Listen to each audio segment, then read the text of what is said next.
मित्रांनो, माझे नाव लावण्य आहे। आज मी हे फूल उमललेले हे पुस्तक वाचलेले आहे।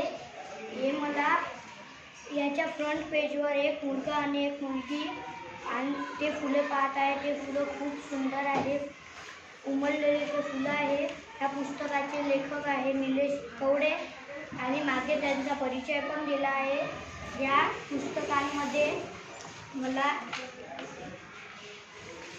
हे फूल उमललेले हे कविता आवडली आहे आणि प्रत्येक पुस्तकाच्या पेजवर हे वस्तू उमललेले फुलांचे चित्र आहे। हे बघून माझे मन या पुस्तकावर आले आणि शेतकरी दादा पण खूप चांगली कविता आहे। हे फूल उमललेले पुस्तक निलेश कवडे सरांनी लहान मुलांच्या मनाला आवडणारे कवितांनी अशा ध्येयाने त्यांनी हे पुस्तक बनवलेले आहे। धन्यवाद।